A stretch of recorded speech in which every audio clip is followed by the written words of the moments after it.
qonaqlarımız Xocalı Tanıtma İctimai Birliyinin sədri jurnalist Şamil Sabiroğlu və 44 gün savaş.az saytının baş redaktoru, yazıcı, publisist Mövsüm Ağa Ədalətoğludur. Hər ikiniz xoş gəlmişsiniz. Təşəkkür edirik dəvətimizi qəbul etdiyiniz üçün. Mövsüm Ağa bəy, bu məqamda düşünürəm sizin də fikirləriniz yerinə düşmüş olar. Çünki sizin baş redaktor olduğunuz 44 gün savaş.az saytı sırf elə bu xəbərlərin belə desək tirajlanması ilə, məlumatların ötürülməsi ilə bilavasitə məşğul olan bir saytdır. Siz nələr düşünürsünüz? Sizin bu prosesdə belə desək əməyiniz nədən ibarət olub, təbliğatı ilə bağlı? Mən ilk növbədə Günaz TV-nin rəhbərliyinə öz təşəkkürümü bildirirəm ki, həmişə mən efirdən izləyirəm.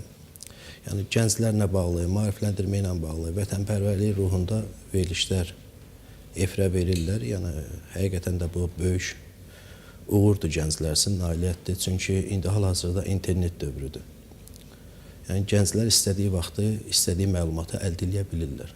Bizim də borcumuz odur ki, gənclərə əlimizdən gələn dəstəyi göstərək ki, vətənpərvərlik ruhunda böyüsünlər. Düzdür, bu hal-hazırda bu il Xocalı faciəsinin 34-cü il dönümüdür. Xocalı faciəsi bizim hər bir vətəndaş olaraq qəlbimizdə, ağlımızda qan yaddaşı kimi qalır. Yəni faciədir. Faciə ilə bərabər Xocalı faciəsi bizim demək olar ki, vətəndaşlarımızı bir yerdə, bir nöqtəyə zərbə vurmağa öyrətdi. Məsələn, biz gördüyümüz kimi 44 gün döyüşdə biz qələbə çaldıq. O qələbəni biz şəhidlərimizə, qazilərimizə borcluyuq. Onun ilə bərabər Ali Baş Komandanımız, cənab Prezident İlham Əliyevə biz həqiqətən də bir vətəndaş olaraq borcluyuq. Ona görə ki, onun xarici siyasəti nəticəsində biz bugün Azad Azərbaycan Respublikasının vətəndaşıyıq deyə bilirik. Məsələn, biz başqa ölkələrə gedəndə, Azərbaycandan kənara çıxanda biz həqiqətən də, mən onu hər dəfə çıxışlarımda qeyd edirəm, həqiqətən xəcalət çəkirdik. Çünki biz deyə bilmirdik, bütöv Azərbaycan. Çünki o bizim yaralı yerimiz idi. Qarabağ bizim həqiqətən də, Xocalı, Şuşa, Xankəndi, bu bizim həqiqətən də çox yaralı bir nöqtə idi bizdə. Ağlımızda həmişə o gedirdi ki, biz nə vaxtsa o torpaqlara qayıda bilərik və yaxud da o torpaqları görə bilərik. Çünki o torpaqlar işğal olunan ərəfədə biz yaşımız az idi. Yəni xatirələrimiz var, amma çox az xatirələrimiz var idi. Həmişə biz onun arzusunda yaşayırdıq. Min şükür Allaha ki, cənab prezidentimiz o sevinci bizə yaşatdı, o arzunu yaşatdı.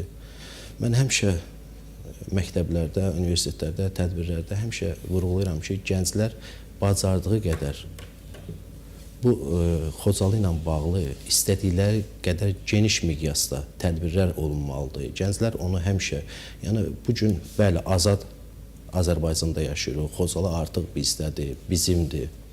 Amma bu o demək deyil ki, biz bunu yadımızdan çıxardaq, fikrimizdən çıxardaq.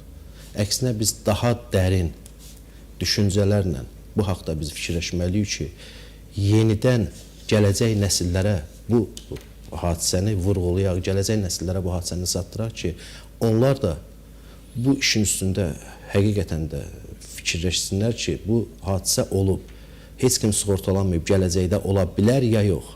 Onun ola bilməsi üçün biz onun qarşısını indidən almalıyıq. Gənclər vətənpərvərlik ruhunda böyünməlidirlər. Yəni, bu qədər. Biz yazılarımızda da həmişə onu vurğulayırıq.